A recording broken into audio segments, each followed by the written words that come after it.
Periksalah kalimat, kok banyak tanda seru. Banyak huruf besar mata gue jadi ngilu. Coba dicari beritanya dulu, mendingan begitu daripada keliru. Apa untungnya sebar kabar palsu, daripada nanti kamu yang malu. Cek dulu, daripada nanti kamu yang malu.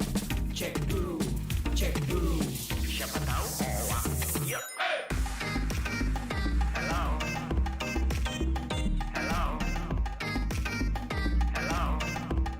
siapa tahu hoax. Yup. Hello,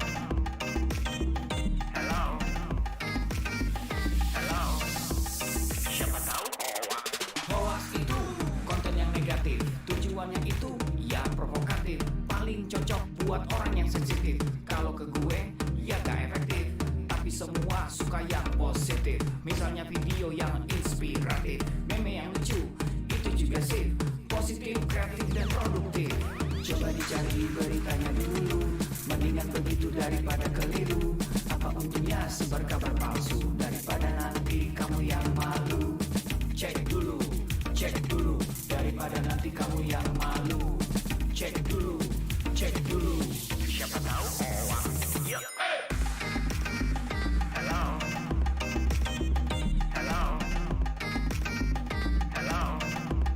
siapa tahu hoax. Yup. Hello,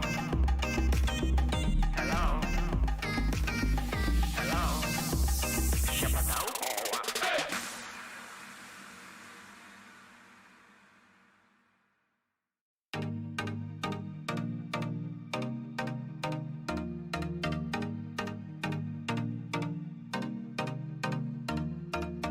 Cek dulu,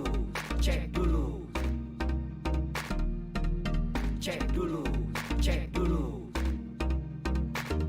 Yo, kini saatnya kita harus tambah pintar. Jangan jadi orang yang mudah sebar-sebar, karena belum tentu itu berita benar. Kalau nggak ngerti, ayo belajar. Mulailah curiga jika sudah suruh-suruh. Sebarkanlah, hey, tunggu dulu. Periksalah kalimat, kok banyak tanda seru.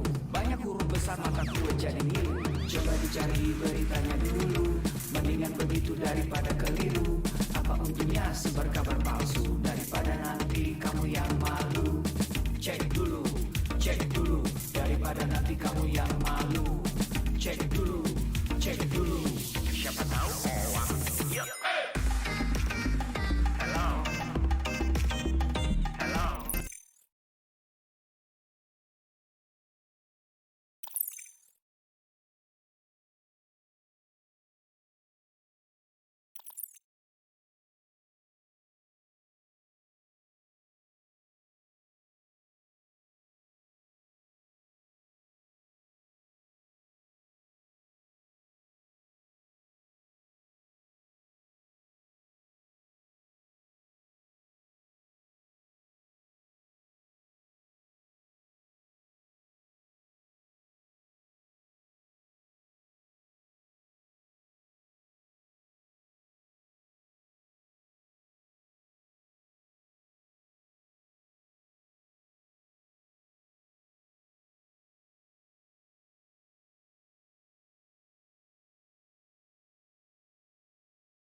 Pastikan kita selalu menerapkan protokol kesehatan dengan menggunakan masker, menjaga jarak, dan selalu cuci tangan.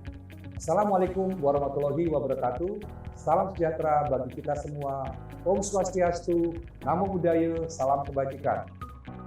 Rekan-rekan yang saya hormati, puji syukur kita panjatkan kehadiran Tuhan Yang Maha Esa.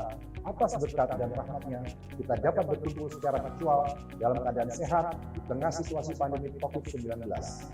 Semoga kita semua senantiasa dilimpahi dengan kesehatan dan damai sejahtera dalam upaya kita melawan pandemi COVID-19.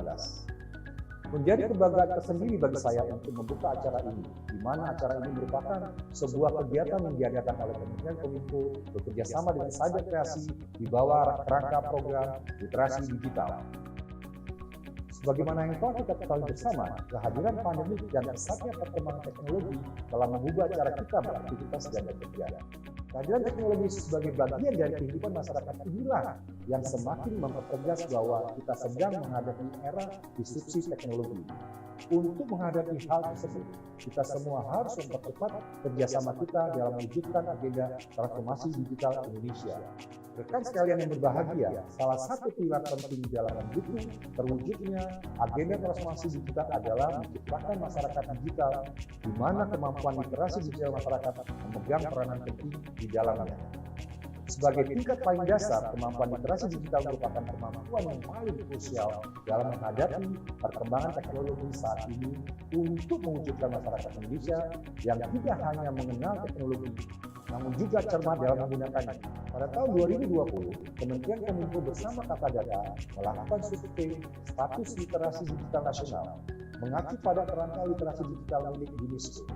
Kajian tersebut menunjukkan bahwa indeks literasi digital Indonesia ada pada angka 3,47 dari skala 1 sampai 4.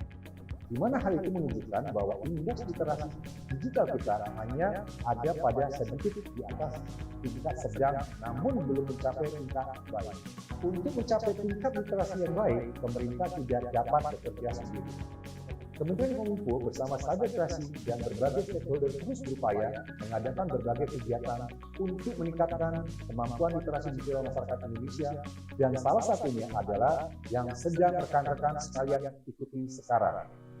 Rekan-rekan yang saya hormati, dalam menghadapi perkembangan teknologi yang sangat cepat, literasi digital merupakan kunci dan fondasi utama harus kita semua miliki. Pemerintah dalam hal ini, Kementerian Kominfo, bersama dengan Cyber Kreasi berkomitmen akan terus melakukan upaya meningkatkan literasi digital masyarakat lewat berbagai macam inisiatif kegiatan. Adanya berbagai inisiatif kegiatan literasi digital diharapkan dapat memfasilitasi dan semakin mendorong terwujudnya masyarakat digital Indonesia. Keadaan normal yang baru, baik sekarang maupun pasca pandemi, akan mempercepat proses digitalisasi di berbagai lini kehidupan kita. Maka dari itu, kita harus mempersiapkan SDM kita dengan keterampilan digital yang sesuai untuk menghadapi perubahan ini. Akhir kata, mari kita membawa perubahan positif untuk Indonesia yang lebih baik. Kita ciptakan inovasi-inovasi berkualitas dengan mengembangkan talenta dan memaksimalkan potensi masyarakat digital Indonesia. Bersama kita dapat melalui pandemi dengan menjadi lebih baik dari masa sebelumnya. Demikian sambutan yang dapat saya sampaikan. Selamat mengikuti kegiatan, tetap semangat, dan salam literasi digital. Wassalamualaikum warahmatullahi wabarakatuh. Om Santi Santi Santi Om.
sesungguhnya tidak benar, palsu, bohong, atau fakta yang dipelintir oleh dan direkayasa, tetapi dibuat seolah-olah benar adanya.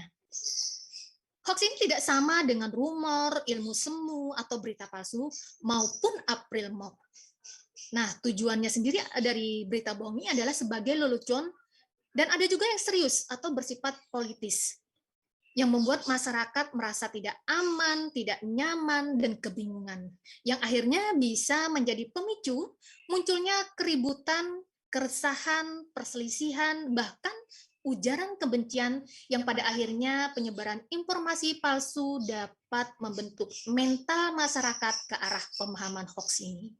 Nah, kalau kita berbicara tentang apa yang sudah saya rangkumkan ini, kayaknya banyak banget ya ini terjadi di masa pandemi sekarang ini.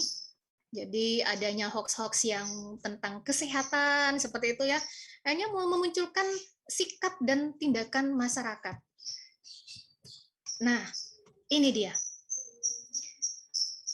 Bila kita melanggar pasal 28 ayat 2 membantu penyebaran hoax ini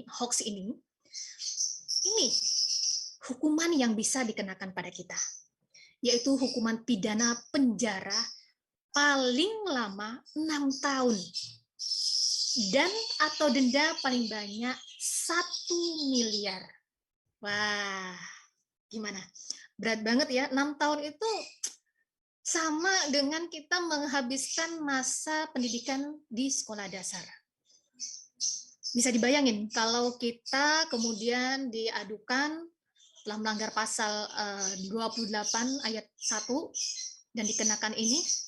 Nah, karena itu kita memang harus berhati-hati jangan sampai kita menjadi penyebar hoax ini atau bahkan produsen dari hoax ini.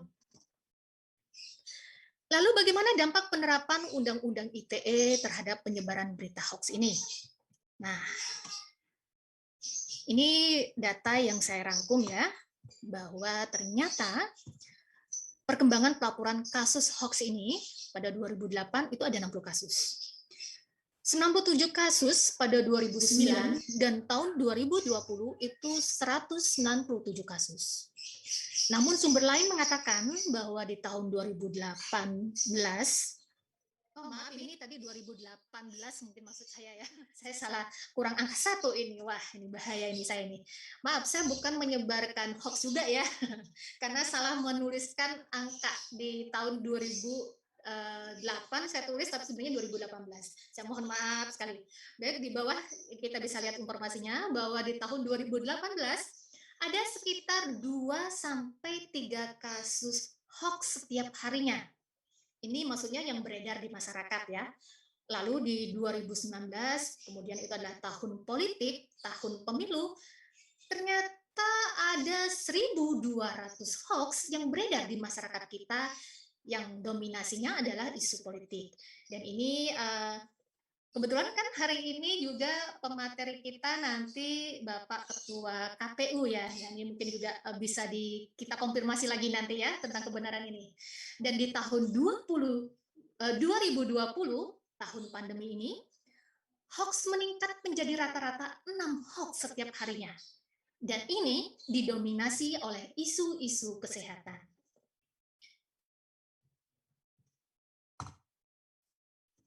Nah, ini dari pihak penegak hukum ya melakukan tindakan karena dengan adanya penegakan hukum atau penegakan Undang-Undang ITE ini menyebabkan terbatasnya kebebasan dalam berekspresi, kebebasan dalam menyuarakan pendapat kita ya. Karena ini sangat beresiko sekali gitu, bisa dijadikan alat bagi orang lain untuk menjatuhkan kita dengan melaporkan bahwa kita sudah melakukan penyebaran hoax atau ujaran kebencian.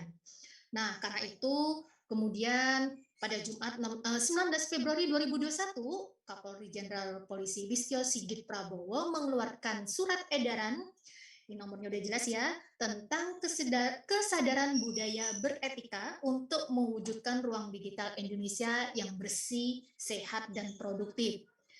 Ini Kapolri mempertimbangkan perkembangan situasi nasional serta penerapan Undang-Undang Nomor 19 Tahun 2016 tentang perubahan atas Undang-Undang Nomor 11 Tahun 2008 tentang informasi transaksi ITE yang dinilai kontradiktif dengan hak kebebasan berekspresi masyarakat melalui ruang digital. Jadi memang ada sisi yang bertolak belakang gitu ya. Nah, disinilah kita benar-benar dituntut untuk benar-benar bijak dalam memanfaatkan teknologi informasi. Lalu, unsur-unsur apa yang diharapkan jadi pedoman dalam penanganan pelanggaran Undang-Undang ITE? Nah, satu, disampaikan dalam SE itu yaitu mengikuti perkembangan pemanfaatan ruang digital yang terus berkembang dengan segala macam persoalannya, memahami budaya beretika yang terjadi di ruang digital dengan menginventarisasi berbagai permasalahan dan dampak yang terjadi di masyarakat. Yang kedua, mengedepankan upaya preventif. Preventif dan preventif melalui virtual police, virtual art, yang bertujuan untuk memonitor, mengedukasi, memberikan peringatan serta mencegah masyarakat dari potensi tindakan pidana cyber. Ibu Aulia, Ya, izin mengingatkan waktunya tersisa 5 menit lagi ya, Bu. oke. Karena waktunya tersisa tinggal beberapa menit lagi, oke, saya percepat saja ya. Ini materinya tentang pedoman dalam penggunaan ini bisa dibaca nanti ya di materinya. Ini, kemudian saya lanjutkan. Ini ada beberapa ya. Nah, ini sendiri, nah nih,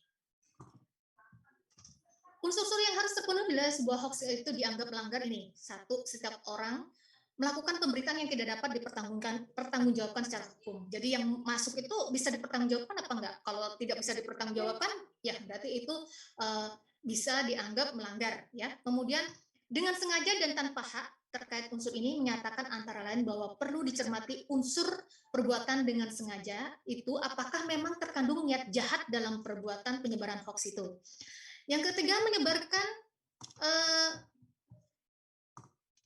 menyebarkan berita bohong dengan menyesatkan karena rumusan unsur menggunakan kata dan, artinya kedua unsur harus dipenuhi untuk pemidanaan. Dan yang keempat adalah yang mengakibatkan kerugian konsumen dalam transaksi elektronik. Nah, bagaimana kita kemudian berekspresi di dunia digital agar apa yang kita lakukan ketika berekspresi itu tidak mengandung unsur-unsur yang bisa dianggap melanggar Undang-Undang Nomor 28 Pasal 1 ya. Nah, ini seperti ini. Dalam rangka menjaga amanat Undang-Undang Dasar 45 terkait kemerdekaan berekspresi, upaya peningkatan literasi digital juga terus dilakukan untuk meningkatkan kesadaran masyarakat akan pentingnya berekspresi dengan bijak dan positif. Nah, apa yang bisa kita lakukan? Satu, hati-hati dengan judul yang provokatif. Jadi ketika kita dapat informasi, kita lihat judulnya. Karena berita hoax sering menggunakan judul sensasional yang provokatif, misalnya dengan langsung menudingkan jari ke pihak tertentu. Ya. Yang kedua, cermati alamat situs, cek di Google. Apakah itu resmi atau enggak? Perhatikan benar-benar huruf dari URL-nya. Kadang-kadang memang kelihatan mirip dengan punya pemerintah, tapi sebenarnya ada yang berubah di sana.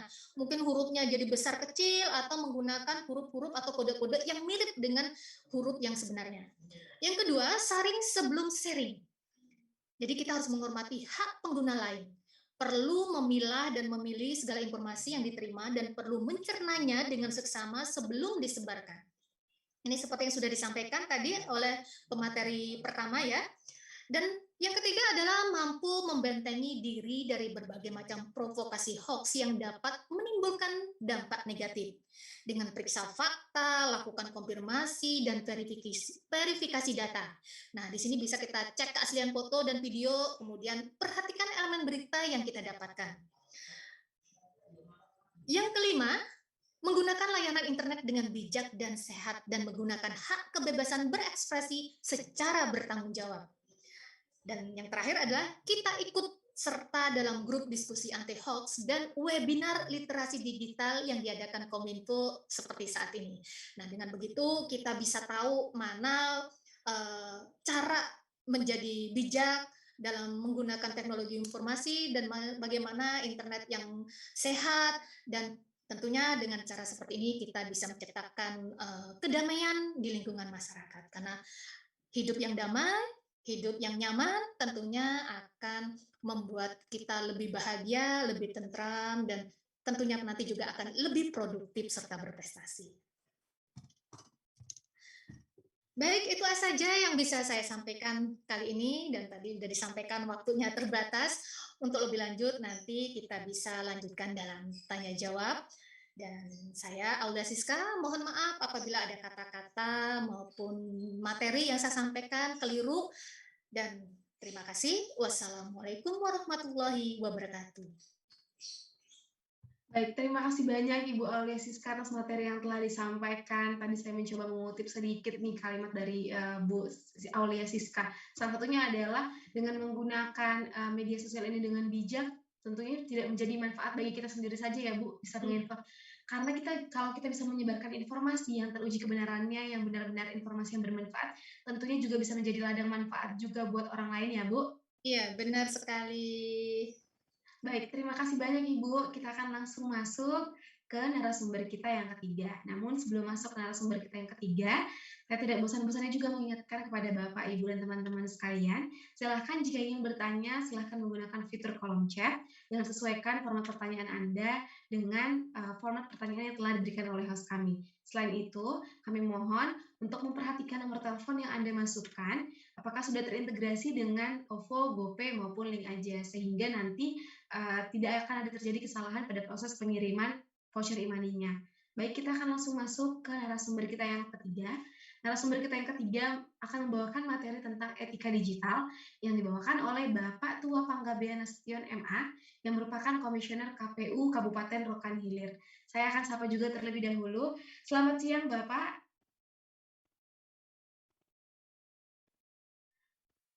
Bapak mohon maaf, belum di-unmute audionya.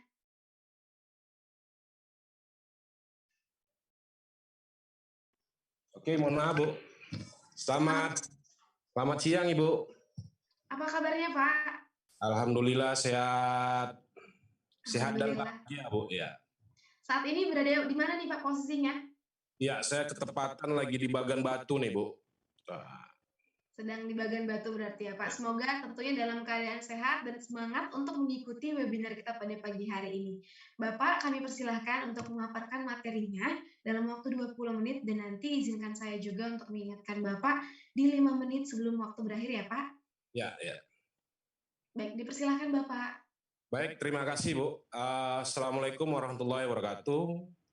Salam sehat dan salam bahagia untuk siang yang berbahagia ini. Karena memang posisinya dalam kondisi pandemi COVID, saya pikir kita perlu juga tersenyum dan berbahagia sehingga imun tubuh kita bisa naik. Baik, saya mohon maaf Ibu, karena perangkat saya ada bermasalah, laptop saya tidak bisa menerima, sehingga saya harus pakai perangkat HP ini. Tapi saya pikir tidak akan menghilangkan substansi dari webinar kita pada siang hari ini. Baik, kawan-kawan sekalian yang hadir yang bergabung di acara ini, saya akan membawakan materi etika menjaga dunia digital. Sejak adanya perangkat-perangkat lunak ini, artinya ada media sosial, komunikasi kita begitu cepat, sehingga apa yang kita buat, itu terkadang tanpa kita sadari juga akan menimbulkan efek buat kita sendiri. Karena tadi disampaikan oleh pemateri pertama, Ibu Ari Maya tadi, bahwa dunia digital ini memang sama dengan kehidupan nyata kita gitu. Tetapi yang digunakan adalah media sosial. Kawan-kawan sekalian, etika dalam menjaga dunia digital saat ini memang banyak persoalan yang timbul, khususnya penyebaran berita hoax sama yang disampaikan oleh pemateri kedua tadi, akhirnya terjerat dalam lingkaran hukum. Pada dasarnya, dasar hukum dalam menggunakan media sosial itu sudah diikat dalam beberapa undang-undang. Karena pemerintah melihat bahwa perkembangan IT akan menimbulkan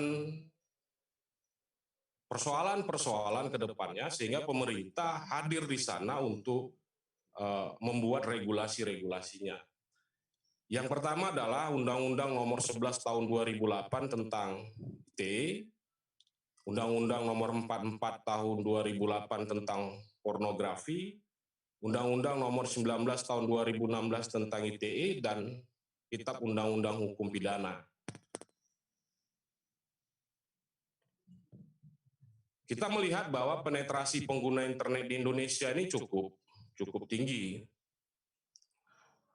Dari jumlah penduduk kita kurang lebih dari 266,91 juta itu ternyata pemilik pengguna internet kita adalah 196,71 juta jiwa pengguna internet. Artinya ini 73,7% ini masyarakat Indonesia sudah memakai internet. Artinya sampai ke pelosok-pelosok pun internet ini sudah masuk. Sehingga ada program Kominfo itu internet desa ya, di internet desa itu sudah ada gitu. Baik, selanjutnya adalah pengguna media sosial paling besar itu adalah di WhatsApp ya.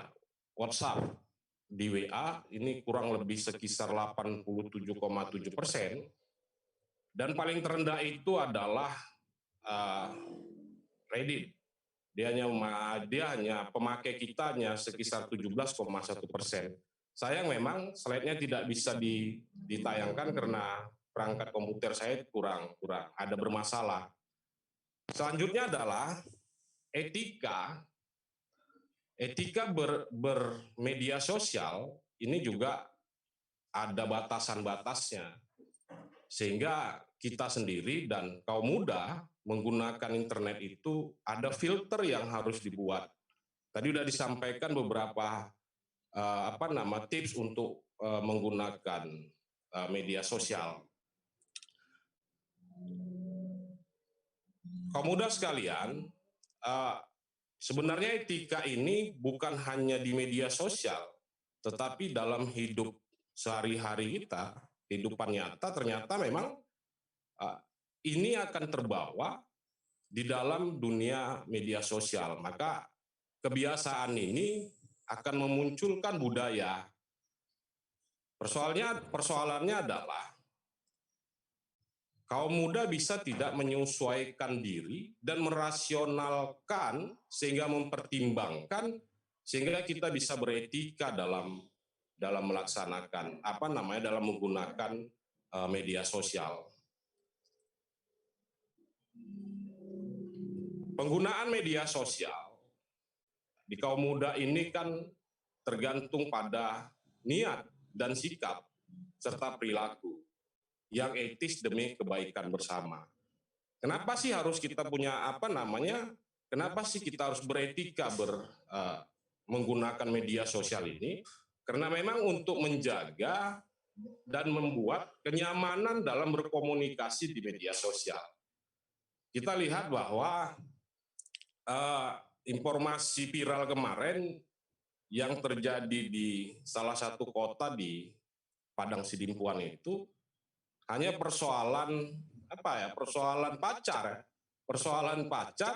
sehingga terjadi masuk ke dalam ranah hukum dan itu disebarluaskan di dalam media sosial. Ini satu kasus, sebenarnya banyak lagi sih studi kasusnya. Ya, apalagi di negara kita, di Indonesia ini yang multikultur, maka etika digital itu sangat relevan dipahami dan dipraktekkan oleh semua warga Indonesia. Persinggungan di dalam kehidupan multikultur ini yang hari ini sangat banyak kasusnya sehingga masuk ke dalam ranah hukum. Kaum muda sekalian, dimanapun kita berada, kita tetap memakai memegang. Kalau kami di sini ada filosofisnya, di mana bumi dipijak, di situ langit dijunjung, katanya. Artinya apa? Bahwa etika itu tetap kita jaga dimanapun posisi kita berada. Apapun yang kita pakai dan sama siapapun kita berkomunikasi, etika itu tetap dijalankan. Baik. Mengapa perlu ada etika? Gitu. Kenapa kita bermedia sosial itu harus pakai etika? Yang pertama adalah supaya tertib dalam berkomunikasi di media sosial, teratur, damai, patuh terhadap norma-norma, dan bertanggung jawab. Itu mengapa kita perlu beretika. Selanjutnya,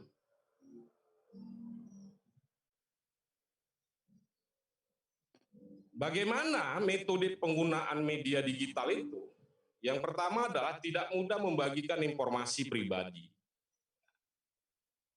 Selanjutnya adalah selektif memilih orang untuk berinteraksi.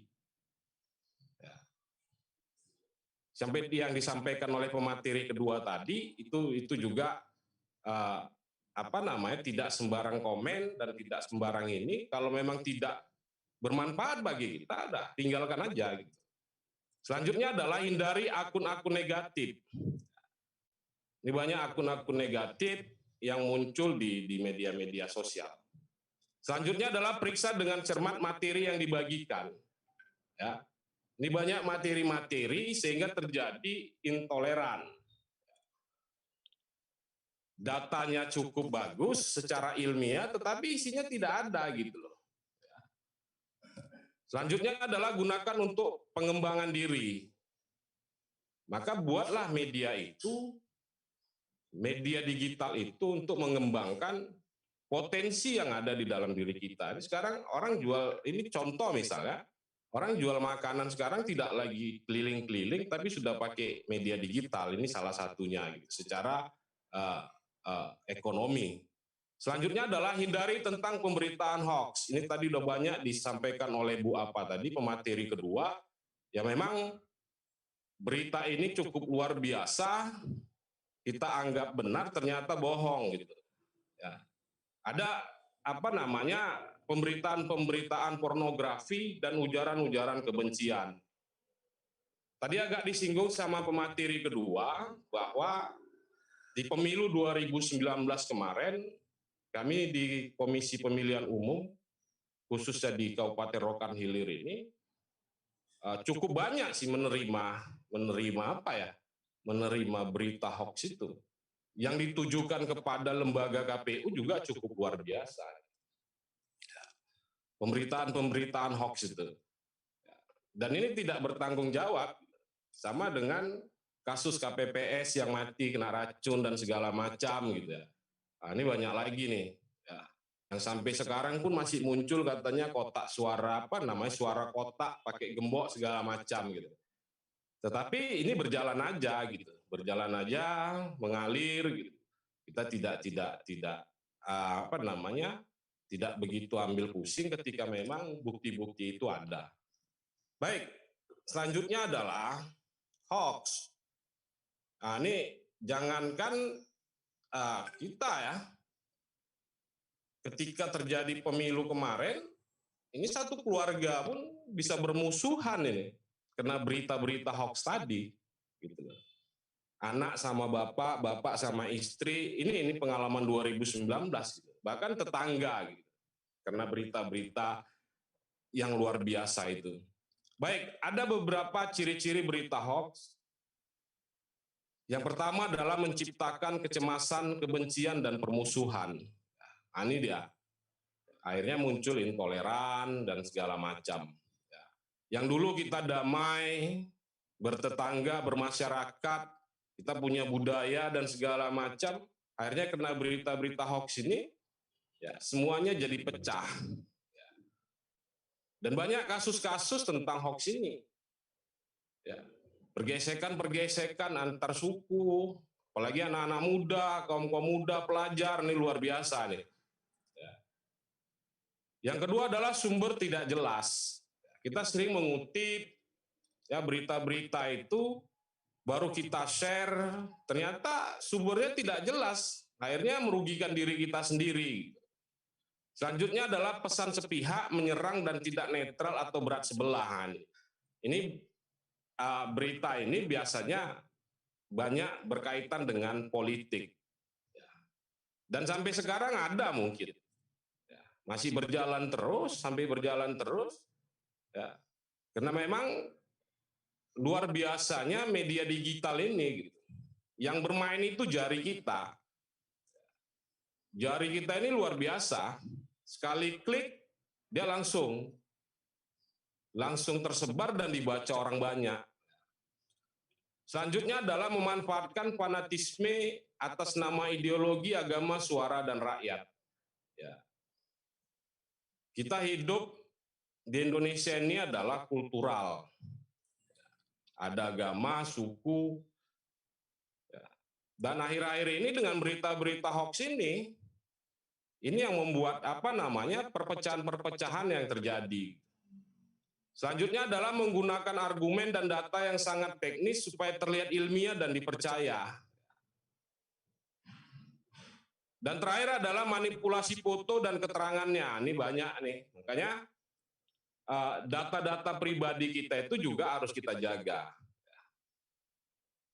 Ini banyak yang yang sering di hack gitu loh.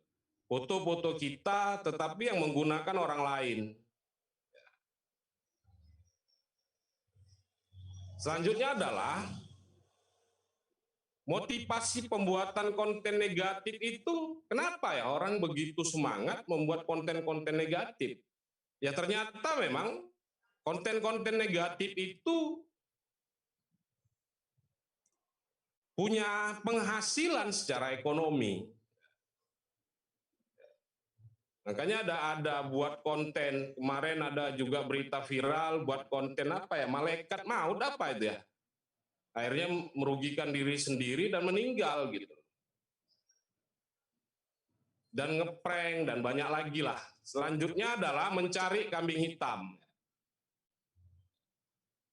Ini biasanya mencari kambing hitam ini banyak di dunia politik. Selanjutnya adalah menjatuhkan kelompok yang lain. Menjatuhkan kelompok yang lain, ini biasa banyak di dunia politik juga. Yang terakhir adalah pemecah belah. Ya, belah. Ya mudah-mudahan kita berharap bahwa orang membuat konten-konten ini semuanya positif lah, tidak negatif sehingga tidak terjadi kegaduhan. Selanjutnya adalah ini yang banyak juga persoalan tentang pornografi ya. Pornografi itu ada ya. Izin mengingatkan waktunya tersisa 5 menit lagi ya Pak. Oke, siap. Makasih Bu. Sama-sama Pak. Ya. Selanjutnya adalah pornografi, dia adalah gambar sketsa ilustrasi. Ini anak-anak muda nih luar biasa nih. Ya. Luar biasa sehingga etika itu hilang untuk menyebarkan dalam bentuk gambar bahkan juga video-video seperti ini gitu. Ya. Akhirnya kita berpikiran bahwa kita seekor hewan itu lebih berharga dan lebih terhormat dibandingkan kita. Baik, Tadi sudah disinggung oleh pemateri kedua tentang Undang-Undang ITE ya. Ya silahkan aja kaum muda ya. Ketika Anda menghilangkan dan tidak lagi memakai etika dalam digital, media digital, tadi sudah disampaikan ada sanksi hukumnya. Ada sanksi hukumnya di pasal 28 ayat 2, tadi sudah banyak dijelaskan oleh Bu Apa, ini kita lewatkan aja.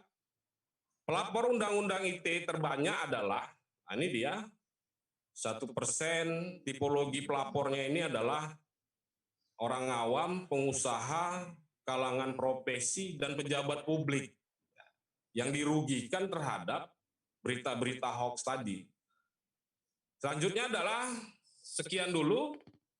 Saya ingin tutup dengan tidak penting apapun agama dan atau sukumu, kalau kamu bisa melakukan sesuatu yang baik untuk semua orang, orang tidak pernah tanya apa agamamu. Saya kutip dari pernyataan Gus Dur. Mungkin itu aja. Nanti kita bisa diskusi lebih jauh atau lebih dalam. Saya kembalikan ke moderator. Baik, terima kasih banyak Bapak atas materi yang telah disampaikan, sangat menambah wawasan sekali khususnya teman-teman kita yang pada pagi hari ini mengikuti webinar ini. Yang terakhir dikutip juga, apapun agamanya selama menebar kebermanfaatan bagi semua orang tentunya tidak akan jadi masalah ya Pak. Ya. Untuk itu teman-teman kami himbau lagi untuk lebih bijak lagi dalam menggunakan media sosial agar bisa memberikan kebermanfaatan bagi banyak orang. Baik, kita akan langsung masuk ke narasumber kita yang terakhir.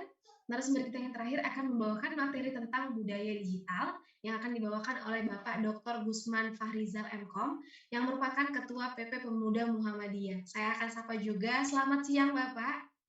Selamat siang Mbak. Apa kabarnya Pak? Alhamdulillah bahagia.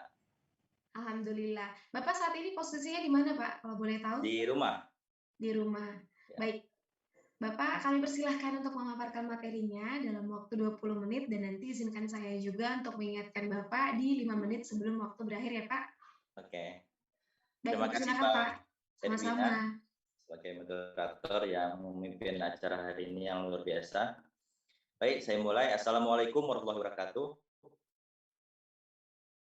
Alhamdulillahirrahmanirrahim. Ini kita masih diberikan kesehatan, kesempatan untuk lagi-lagi untuk belajar, diskusi, sehingga kita cakap memainkan dunia digital ini.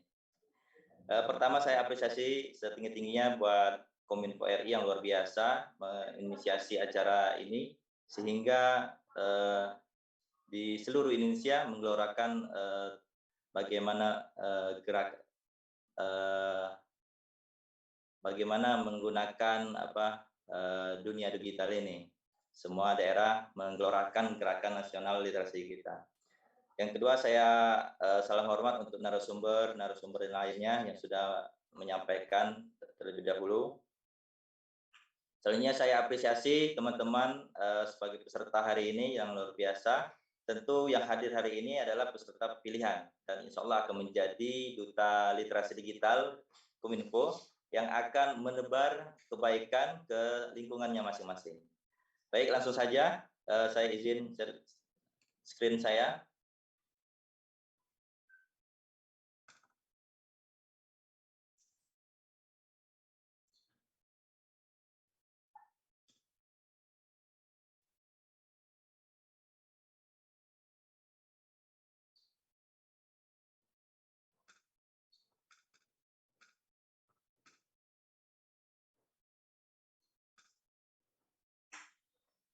Baik, teman-teman semuanya, saya diberi tema tentang budaya digital kultur. Sebelumnya saya ucapkan terima kasih atas kesempatannya. Saya ingin memperkenalkan diri terlebih dahulu. Tak kenal maka kenalan. Nama saya Gusman Fahrizal, biasa dipanggil Gusman. Pekerjaan saya sebagai manajer area kompleks itu tentang perangkat komputer ya. Jadi, saya juga sebagai ketua pimpinan pusat pemuda Muhammadiyah yang membidangi tentang Kominfo. Saya sekarang lagi ongoing, soalnya tahun depan akan selesai mengambil S3 di Binus University. Nah, teman-teman semuanya, fenomena pada saat ini ada banyak generasi muda yang masih belum memanfaatkan teknologi dengan baik. Media sosial dijadikan tempat mencaci, menyebar berita bohong, dan membuat tidak percaya diri, serta ikut-ikutan. Nah, fenomena ini diiringi dengan penyampaian oleh Rinaldi Kasali, zaman sekarang ini adalah zaman disruptif, yaitu dunia penuh gangguan karena banyak perubahan, baik perubahan berbisnis maupun perubahan dalam memimpin. Nah, ada terjadi seleksi alam digital. Siapa yang nggak tahu namanya Kodak, Netflix, ya, Netflix misalnya. Dulu sangat terkenal, tapi dengan adanya Blockbuster, perubahan perusahaan rental video yang sempat sukses di Amerika Serikat akhirnya tutup karena hadirnya Netflix.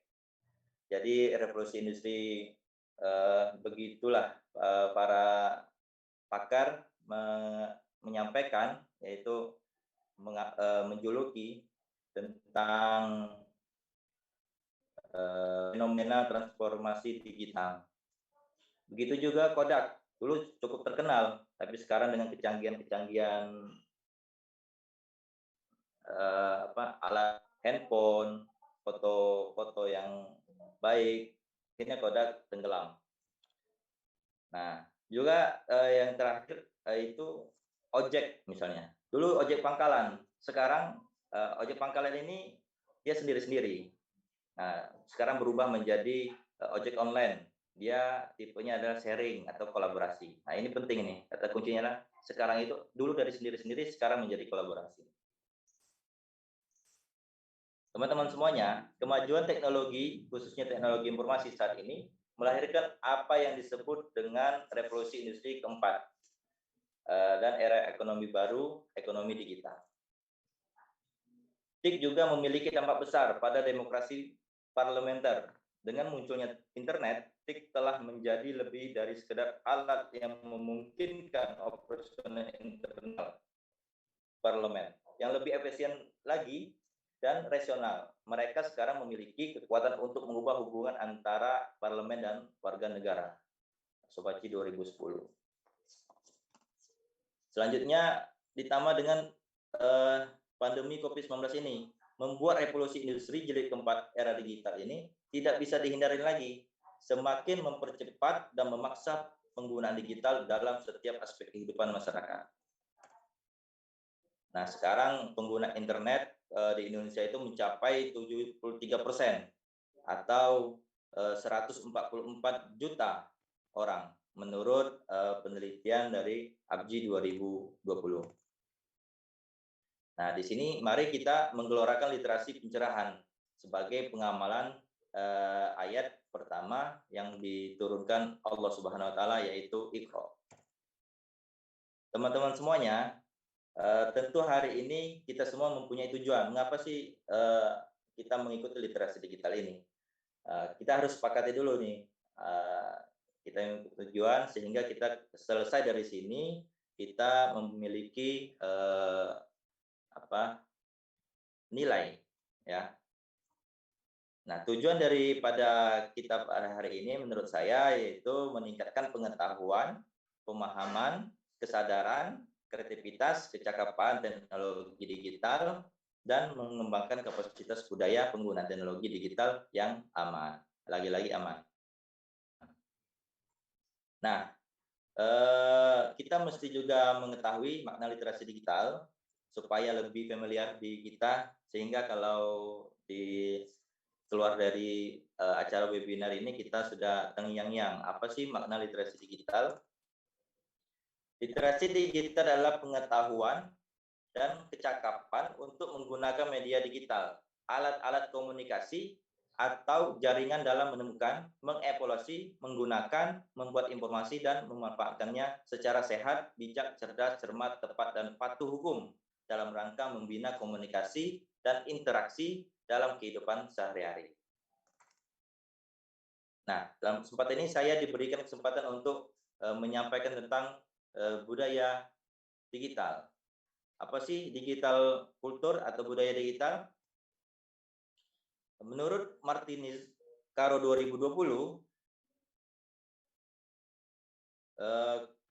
digital kultur adalah kompleks set dari nilai atau kepercayaan, asumsi, dan simbol yang menjadi cara perusahaan dalam melakukan bisnis digital melalui kolaborasi, penciptaan kreativitas, dan inovasi melalui strategi digital.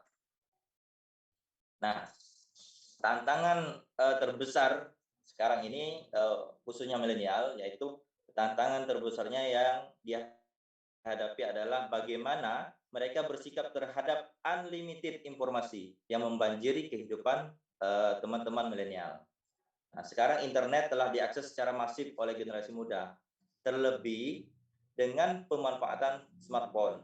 Salah satu dilemanya adalah bahwa banjir informasi tidak selalu membawa manfaat dan kebaikan, namun juga sampah bahkan racun. Nah, itu. Tantangan utama untuk masyarakat modern adalah pengguna internet dan media digital yang tak hanya memberikan manfaat bagi penggunanya, namun juga membuka peluang terhadap berbagai persoalan, kurangnya kecakapan digital dalam menggunakan perangkat keras dan perangkat lunak menimbulkan penggunaan media digital yang tidak optimal. Nah, lemahnya budaya digital bisa memunculkan pelanggaran terhadap hak-hak digital warga. Oleh sebab itu, mari kita pelajari apa sih hak-hak digital warga. Pertama, hak untuk mengakses. Ya. Yang kedua, hak untuk berekspresi. Yang ketiga, hak untuk merasa aman. Nah, hak untuk mengakses ini bisa menjadi pintu ruang partisipasi digital. Pertama, akses dalam konteks hak digital. Kebebasan berekspresi adalah salah satu hak asasi manusia yang menjadi ciri negara demokrasi. Tanpa kebebasan berekspresi, demokrasi tidak akan terwujud. Dan sistem pemerintahan jatuh pada diktatorship atau pemerintah otoriter yang jelas tidak diinginkan oleh siapa saja. Nah, media menjadi salah satu ruang kebebasan berekspresi, tempat publik atau khalayak menyampaikan ide, gagasan, kebutuhan, termasuk kritik-kritik terhadap lembaga maupun tokoh-tokoh pemerintah.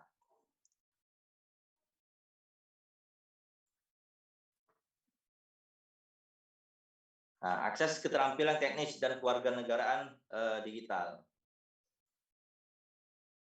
Nah, kebebasan hak untuk berekspresi. Nah, ini menjadi kebebasan untuk berekspresi di ruang digital ini. Yang pertama, kebebasan berekspresi sebagai hak asasi.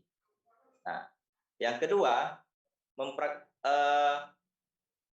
mempraktikkan kebebasan berekspresi sebagai hak digital. Nah, kebebasan berekspresi berkaitan dengan kompetensi kecakapan digital, namun terletak pada jenjang yang lebih canggih dalam tangga kompetensi literasi digital jaringan penggiat literasi media JPLID.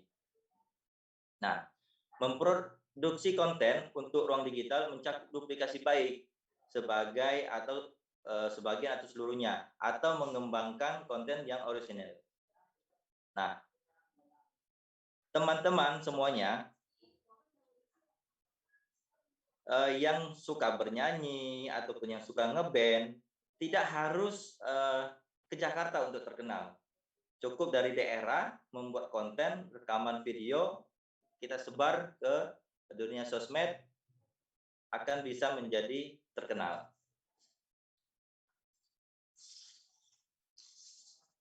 Nah, selanjutnya yang ketiga, kebebasan berekspresi bukan tanpa batas. Memang negara melindungi kebebasan berekspresi, tetapi bebas itu bukan tanpa batas.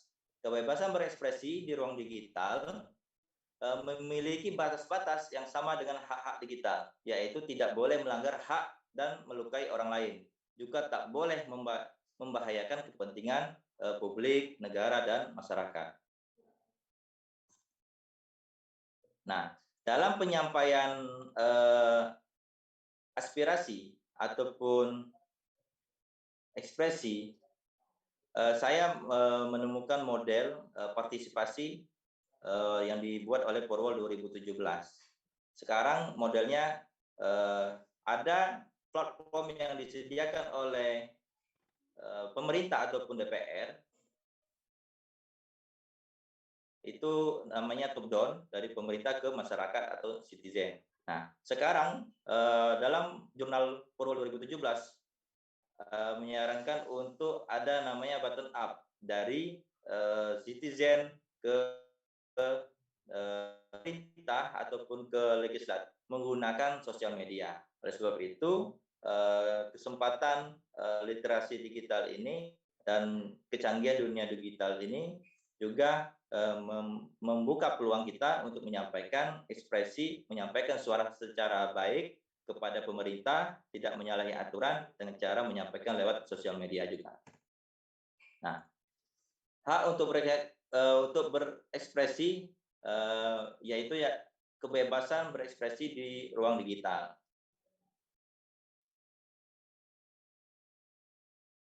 Nah, saya melanjutkan dari pengguna internet dari data APJI 2019-2020 berdasarkan demografi menyatakan Jawa 56%, Sumatera 22,1%, Sulawesi 7%, Kalimantan 6,3%, Bali 5,2%, dan Maluku dan Papua 3%.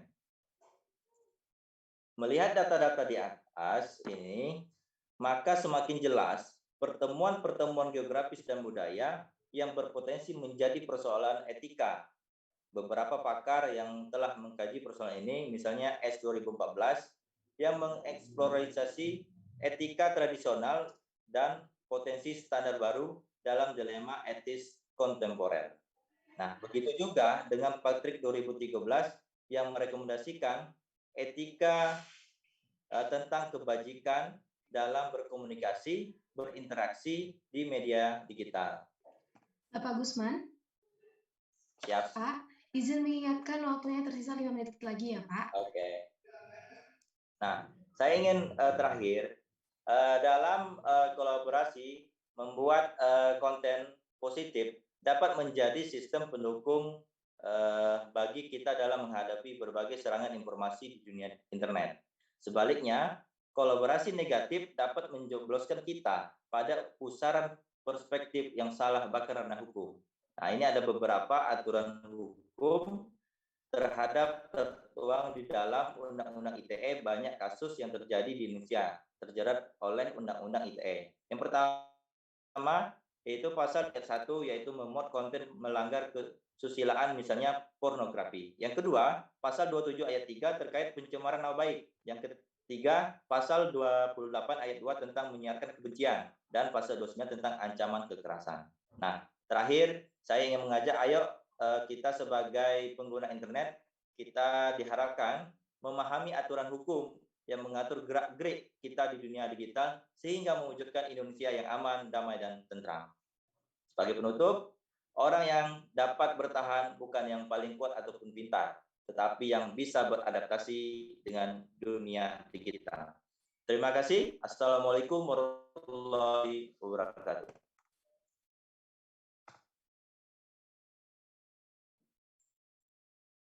Baik, terima kasih banyak Bapak Gusman atas materi yang telah disampaikan, sangat insightful sekali tentunya.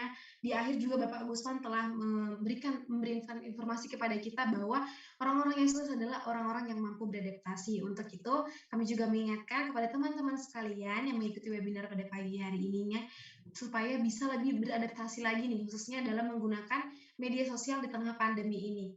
Meskipun pandemi saat ini tidak membuat kita berinteraksi dengan orang secara real, maka interaksi kita di dunia nyata terbatas, tapi tetap harus menjaga interaksi kita juga di media sosial dengan bijak dan tentunya bisa menyebarkan kebermanfaatan lagi-lagi. Baik, terima kasih banyak Bapak Gusman atas materi yang disampaikan. Ya, Kita akan sama-sama Mbak. langsung, baik. Terima kasih, semoga bermanfaat. Amin, semoga bermanfaat. Baik, luar biasa sekali keempat narasumber kita yang telah memaparkan materi pada siang hari ini, dan di sini kami sudah melihat antusiasme para peserta dalam bertanya. Untuk itu, kita akan langsung masuk ke dalam sesi tanya jawab. Di dalam sesi tanya jawab ini diperkenankan kepada penanya untuk membacakan pertanyaannya dalam waktu 1 menit dan kepada narasumber kami untuk menjawab dalam waktu 2 menit. Baik, saya akan panggilkan 4 orang pertama terlebih dahulu yang berkesempatan langsung untuk bertanya kepada narasumber, dan mohon bantuannya untuk segera menyalakan kamera dan mikrofon agar dapat bertanya secara langsung. Yang pertama ada Bapak Kurnadi. Bapak Kurnadi dipersilahkan untuk bertanya langsung kepada Ibu Arya. Selamat pagi Bapak Kurnadi. Apakah saat ini bersama dengan kami? Baik. Selamat pagi Bapak Kurnadi.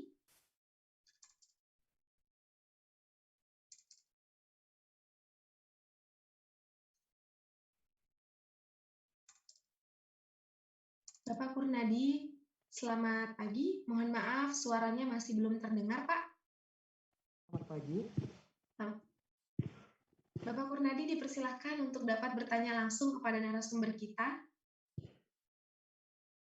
Ya. Pertanyaannya adalah, apa tindakan yang harus kita lakukan ketika menemukan berita hoax di media sosial?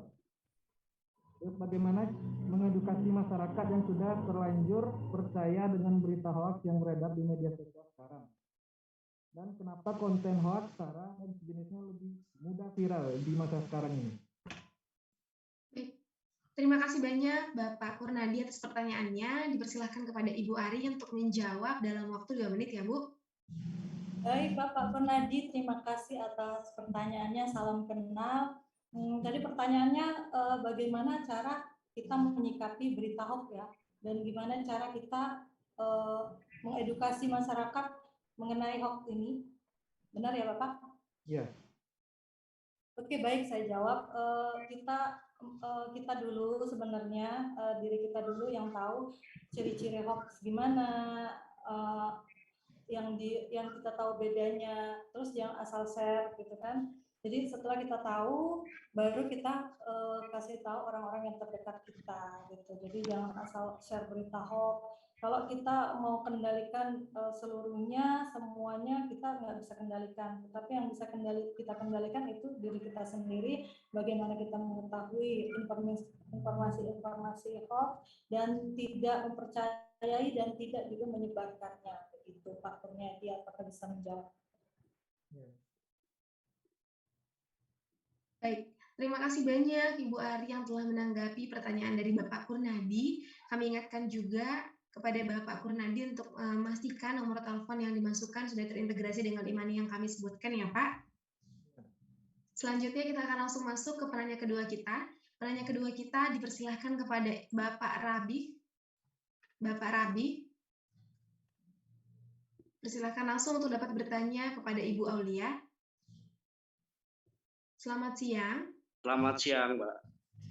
Bapak dipersilahkan langsung untuk dapat bertanya, Pak. Oh ya, mungkin langsung aja ya pertanyaannya. Silahkan, Pak. Untuk Ibu Aulia Siska, mungkin apakah Undang-Undang ITE itu perlu untuk direvisi, Bu? Karena yang saya lihat, orang jadi semakin takut. Karena Undang-Undang ITE khususnya dalam mengkritik kinerja pemerintah. Gitu. Mungkin nggak menyadari bahwa mereka sudah mengambil hak berpendapat rakyat di muka umum maupun di media sosial. Bagaimana pendapat Bu? Terima kasih. Baik Pak Rabi, terima kasih atas pertanyaannya. Ya, saya coba jawab ya. Ini pertanyaannya memang terkait dengan keberadaan undang-undang ya. Kalau menurut saya, memang sebuah undang-undang itu tetap perlu direview dari waktu ke waktu, disesuaikan dengan yang namanya perubahan kondisi. Artinya begini, ya kita tadi mengatakan bahwa teknologi undang-undang ITE ini bagaikan pisau bermata dua, ya ada yang positifnya, ada yang negatifnya juga gitu kan. Ya membantu mencegah terjadinya huru-hara, membantu tercegah terjadinya kerusuhan, tapi di sisi pihak malah dijadikan senjata untuk menjatuhkan orang. Nah, seperti itu ya. Jadi pertama yang tetap harus dilakukan adalah melakukan review, ya. Ini dari sisi pemerintah yang mengeluarkan undang-undang ya. Lakukan review gitu, berdasarkan masukan-masukan. Jadi kita sebagai netizen, sebagai negara juga harus harus kritis gitu, tapi kritis yang membangun, bukan kritis yang menjatuhkan. Kita harus rajin memberikan masukan yang membangun, tapi bukan menjatuhkan. Ya, sekali lagi terhadap hal-hal yang terkait terutama undang-undang, sampaikan gitu, bisa lewat tulisan, artikel atau apa. Tapi sekali lagi sesuai dengan data, sesuai dengan fakta, check and recheck gitu ya. Jangan dimasukkan unsur-unsur kebencian di sana. Jadi nanti bahasanya lebih ke arah memojokkan, menjatuhkan gitu. Tapi bahasanya adalah bagaimana memberikan solusi. Jadi ketika ada masalah gitu ya, sampaikan masalahnya, tapi juga sampaikan kira-kira solusi menurut kalian itu seperti apa, gitu ya.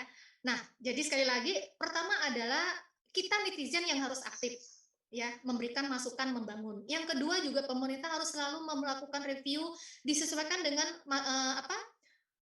kritikan dan saran yang masuk tadi.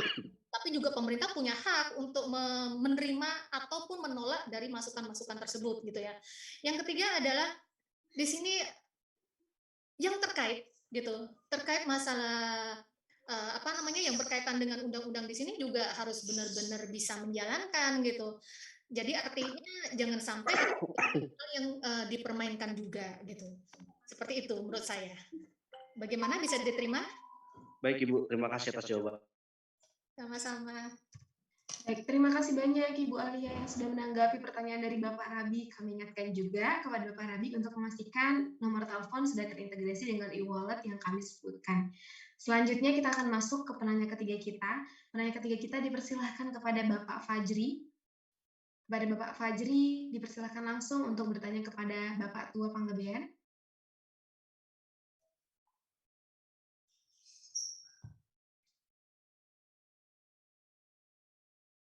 Selamat siang Bapak Fajri, apakah saat ini bersama dengan kami?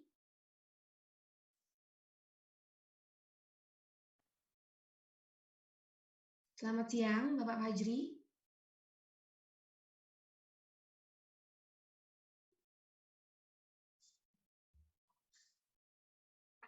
Baik, mungkin karena Bapak Fajri mengalami kendala sinyal atau teknis lainnya, kami akan lanjut ke penanya kita yang kemudian. Penanya ketiga selanjutnya adalah Bapak Rudi. Selamat siang, Bapak Rudi. Selamat siang, Bapak Rudi. Apakah saat ini Bapak Rudi bersama dengan kami? Ya, halo.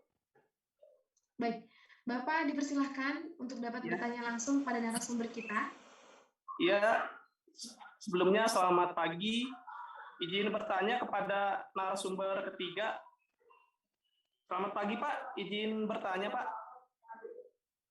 Silakan, Pak. Ya, Pak. Bapak Rudi, mohon bantuannya untuk mengaktifkan kameranya, Pak. Maaf, Mbak. Ini, Mbak, terkendala sinyal, Mbak, di sini, Mbak. Baik, silakan untuk dilanjutkan pertanyaannya. Ya, Pak. Di era sekarang, Pak, digital etik kan mengharuskan pengguna teknologi itu maupun di sosial media itu untuk bijak, Pak. Baik dalam berkomentar, terus dalam bermedia sosial, misalkan men-share foto, video, dan lain-lain sebagainya, Pak. Akan tetapi, Pak, permasalahannya, Pak, untuk saat ini banyak, Pak, individu yang sekarang tuh asal posting aja, Pak. Misalkan kayak memberikan berita bohong atau berita hoax yang belum tentu kebenarannya, Pak. Dan pertanyaan dari saya, bagaimana sih tanggapan Bapak terkait hal tersebut dan solusi apa guna menyelesaikan permasalahan ini, Pak. Mungkin itu aja, Pak. Terima kasih.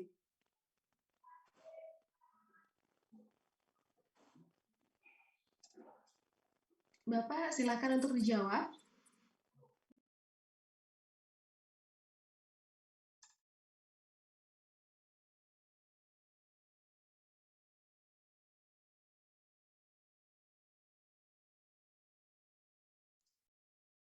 Ya, baik, makasih Bu. Baik Pak Rudi, makasih banyak untuk pertanyaannya.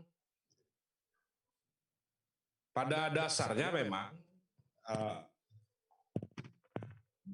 bagaimana netizen itu bijak untuk melihat dan men-share berita-berita hoax, gambar-gambar, foto yang negatif di media sosial.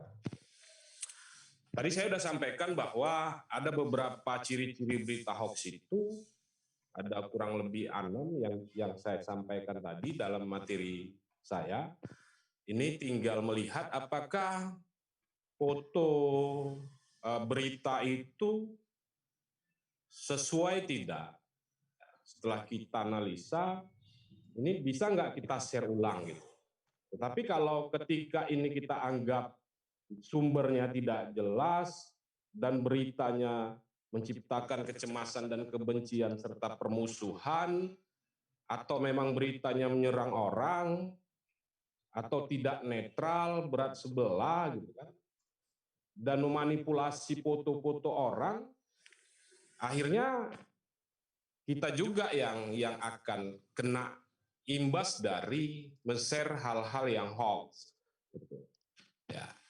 Tadi saya sudah sampaikan bahwa ketika ini menurut kita tidak layak untuk kita share, tinggalkan aja gitu. Ya. Bahkan kalau memang tidak perlu kita like, nggak usah gitu. Cukup kita baca, udah selesai, kita tinggalkan aja kontennya dan berita-berita itu. Saya pikir itu ya untuk menanganin atau mentangkislah ketika ada foto, berita, dan hal-hal yang menurut kita itu kebenarannya belum pasti, sudah tinggalkan dan jangan diikutin gitu. Mungkin itu yang bisa saya sampaikan. Saya kembalikan, Bu. Baik, terima kasih banyak Bapak Rudi atas pertanyaannya dan juga terima kasih banyak Bapak Tua Panggabean yang telah menanggapi pertanyaannya. Kita akan langsung masuk ke penanya terakhir kita. Penanya terakhir kita dipersilahkan kepada Bapak Bertus. Bapak Bertus untuk dapat bertanya kepada Bapak Gusman. Selamat siang Bapak Bertus, apakah saat ini bersama dengan kami?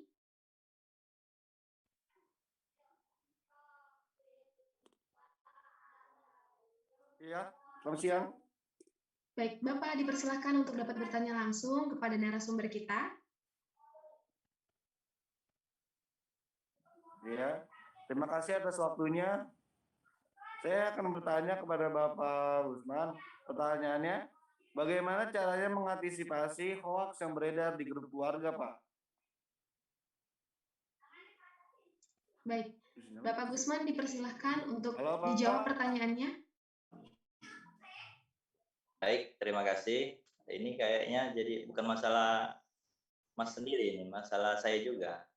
Jadi pertanyaannya bagaimana mengatasi hoaks di grup-grup keluarga gitu ya. Nah, lagi-lagi menurut saya kadang-kadang ini jadi masalah juga. Dengan langsung kita menjelaskan itu salah, nanti tersinggung. Jadi banyak yang perlu kita jaga ya.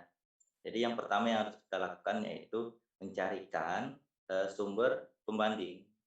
Sumber pembanding terkait isu apa yang sebenarnya itu kita share kembali. Nah, ini menurut saya referensi yang saya dapatkan bahwasanya isunya ini sebenarnya faktanya begini. Nah, monggo silakan dipelajari. Begitu saja, nggak usah sampai membuat ketersinggungan keluarga. Nah, dalam kesempatan ini juga saya ingin mengajak teman-teman di sini sebagai duta literasi digital, memang hari ini yang hadir mungkin saat ini kurang lebih hampir 100 ya, 100 orang. Memang kalau kita lihat tidak terlalu signifikan banyak 100 orang. Tetapi ya, 100 orang ini saya yakin di belakangnya banyak orang-orang pengikutnya, follower-followernya, baik di sosmed maupun di offline-nya. Tentu saya ingin menyampaikan teman-teman di sini, tolong sampaikan bagaimana menggunakan media digital ini secara baik dan tetap tidak menyebarkan hoax. Kenapa? Ketika kita melakukan menyebar berita hoax ataupun kita menghina di dunia maya, di dunia digital, ada hukum yang siap menjeratnya, yaitu Undang-Undang ITE. Nah, dengan begini harus hati-hati menggunakan media digital, itu WhatsApp, bangun tidur langsung laptop, berita langsung di-share, membaca sampai bawah misalnya. Baru baca judulnya saja, langsung share ke teman-teman, orang terdekat, ingin merasa yang paling cepat menyampaikan informasi, begitu kan. Padahal berita yang dikasih tahu itu belum tentu benar. Nah, mari kita manfaatkan media digital ini, sosial media, misalnya ini menjadi tempat yang bernilai bermakna. Misalnya menggunakan sebagai mengasah kemampuan, misalnya bisa memasak, ya udah share, manfaatkan media digital ini menjadi untuk mendapatkan nilai secara ekonomi maupun nilai yang lainnya. Mungkin itu yang dapat saya sampaikan. Terima kasih, Mas. Semoga bermanfaat.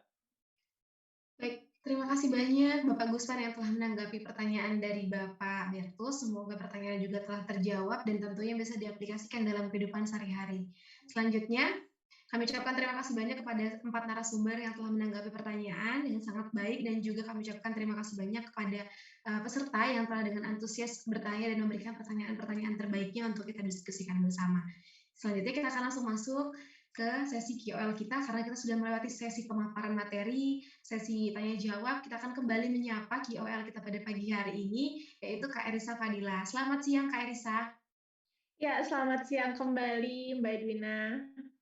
Gimana nih Kak, masih tetap semangat Kak? Masih dalam mengikuti webinar ini? Ya, tetap semangat, pastinya luar biasa ya. Tadi kita sudah mendengarkan pemaparan dari keempat narasumber kita ya. Baik Kak, kan pada pagi hari ini tadi kita juga mendengarkan 4 narasumber kita nih Kak, membahas tentang UU ITE dan juga bagaimana tips dan triknya dalam kehidupan sehari-hari.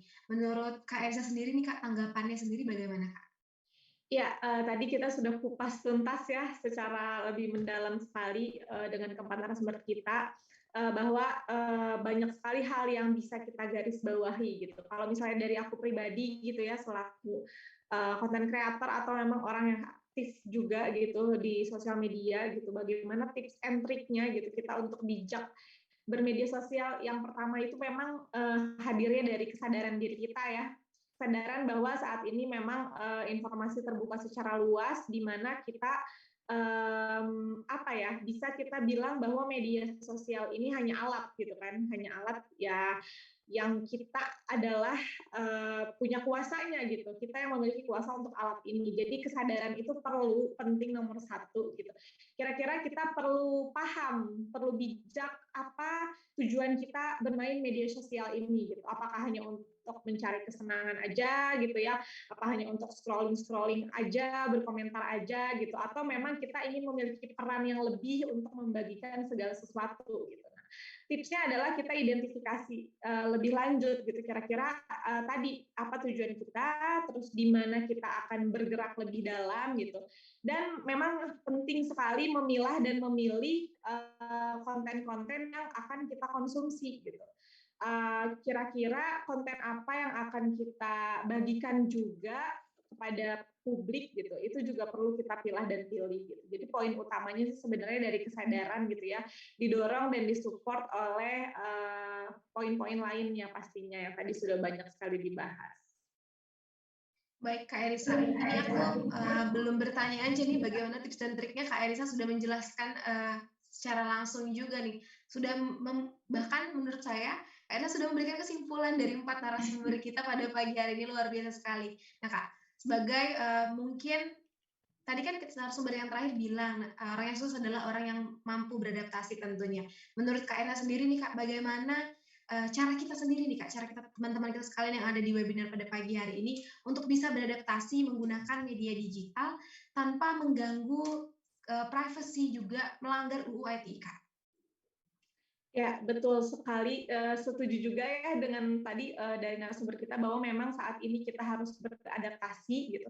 Harus ya dibilang mau tidak mau gitu ya, sudah 1 tahun berjalan lebih ini gitu, kita dituntut untuk siap berkehidupan berdampingan gitu dengan dunia digital, di mana dunia digital ini bukan lagi keperluan untuk kita, tapi sudah menjadi kebutuhan tentu yang mendukung segala aspek kehidupan di dunia kita gitu, baik itu dalam bidang perekonomian ya, bisnis dan yang lain, pendidikan saat ini juga ranah pemerintah sudah beralih ke dunia digital gitu ya. Jadi memang kita harus beradaptasi gitu. Kita harus mengenali, memahami media-media apa saja kira-kira yang bisa mendorong kita untuk berkembang gitu, tanpa mengganggu tadi ya undang-undang gitu, tanpa kita menyebarkan konten-konten yang negatif pastinya. Jadi memang kita harus cerdas dalam bermedia. Kita menyadari bahwa informasi saat ini masuk bisa dari mana saja, bisa masuk kapan saja gitu ya. Sangat luas masuk di kehidupan kita. Maka kita yang harus cerdas memilah gitu. Tadi ada tips-tips saya untuk misalnya kita dapat berita gitu, kita cek ini berita sumbernya dari mana gitu. Jadi jangan mudah untuk terprovokasi, betul sekali gitu. Jangan mudah untuk menyebarkan tadi ya disebut misalnya jadi pengen cepat sumber yang menyebarkan informasi tersebut gitu. Kadang kita terkecoh dengan itu kayak wah ada info terbaru nih, aku harus paling update nih, aku harus paling menyebarkan nomor 1 nih, teman-temanku harus tahu dan lain-lain tanpa kita cross check dulu gitu. Jadi perlunya kesadaran diri kita bahwa informasi yang hadir saat ini belum tentu benar gitu. Dan informasi yang benar pun belum tentu harus kita sebar gitu. Kalau itu bukan hak kita gitu, bukan menjadi privasi kita gitu. Jadi harus dijaga baik-baik untuk dunia digital ini. Baik, terima kasih banyak Kak Erisa. Mungkin untuk penutup sesi sharing kita pada siang hari ini, Kak Erisa bisa memberikan sepatah 2 patah kata nih Kak untuk teman-teman kita mengikuti webinar ini, khususnya masyarakat Rokan Hilir Kak. Ya, baik. Mungkin lebih ke harapan ya, bahwa kita menyadari saat ini tadi aku bilang sudah menjadi kebutuhan media digital ini gitu. Yang mana kita sadari bahwa ini adalah masa-masa yang penuh peluang, di mana meskipun ruang gerak kita terbatas gitu ya, ruang gerak kita sempit gitu, waktunya terbatas, ruangnya sempit gitu. Namun ini memiliki peluang yang sangat besar apabila kita bisa memanfaatkan ruang digital ini sebaik-baiknya gitu. Jadi harapanku gitu ya untuk semua teman-teman yang ada di sini juga gitu, berharap bahwa kita bisa lebih bijak, lebih cerdas, lebih baik lagi memanfaatkan media digital, tidak hanya untuk menyampaikan hal-hal atau komentar-komentar yang kurang baik gitu, tapi untuk menjadikan ruang digital ini sebagai wadah untuk diri kita lebih berkembang pastinya, dan membagikan hal-hal yang bermanfaat untuk sekitar. Baik, Kak Erisa, terima kasih banyak atas sharing-sharingnya dan sudah meluangkan waktu di siang hari ini. Tentunya semoga informasi yang telah diberikan oleh narasumber kita dan juga Kak Erisa bisa bermanfaat bagi peserta semua yang ada di webinar pada siang hari ini, dan tentunya bisa diaplikasikan dalam kehidupan sehari-hari. Kak Erisa, sebelum kita mengakhiri sesi sharing kita pada siang hari ini, aku mohon bantuannya dari Kak Erisa untuk membacakan nih Kak 6 penanya terpilih kita yang akan berhak mendapatkan voucher e-money dari Kementerian Kominfo.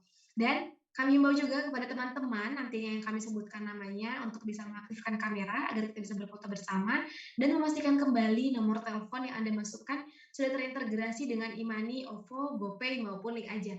Dan yang terakhir kami ingatkan kepada seluruh peserta untuk bisa mengisi absen yang ada di link yang akan diberikan nanti di link chat Zoom webinar ini. Baik, di sini kami akan tampilkan 6 orang penanya terpilih yang berhak mendapatkan voucher e-money. Mohon bantuannya teman-teman untuk mengaktifkan kameranya. Sembari menunggu teman-teman kita untuk mengaktifkan kameranya, 6 penanya terpilih ini, kami juga menghimbau kepada seluruh peserta yang ada di webinar pada pagi hari ini, khususnya masyarakat Rokan Hilir, untuk tetap menerapkan protokol kesehatan.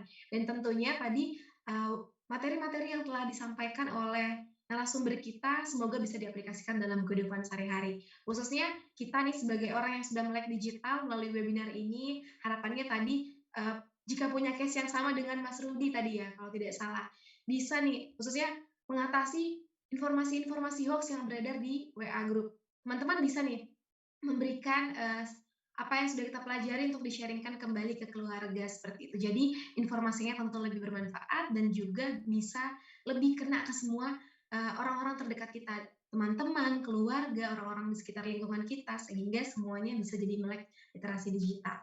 Baik, kami ingatkan kembali. Baik, Kak Elisa, mohon bantuannya Kak untuk membacakan 6 penanya terpilih kita di sini. Ya.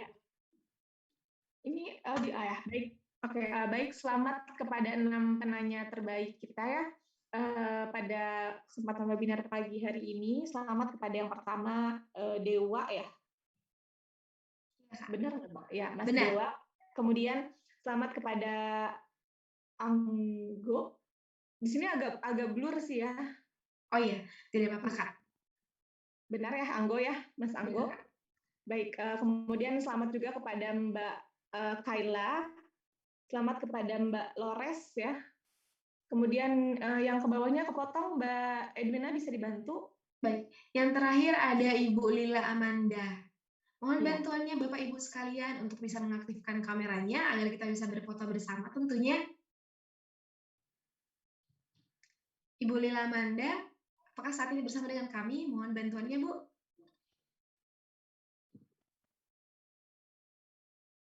Baik.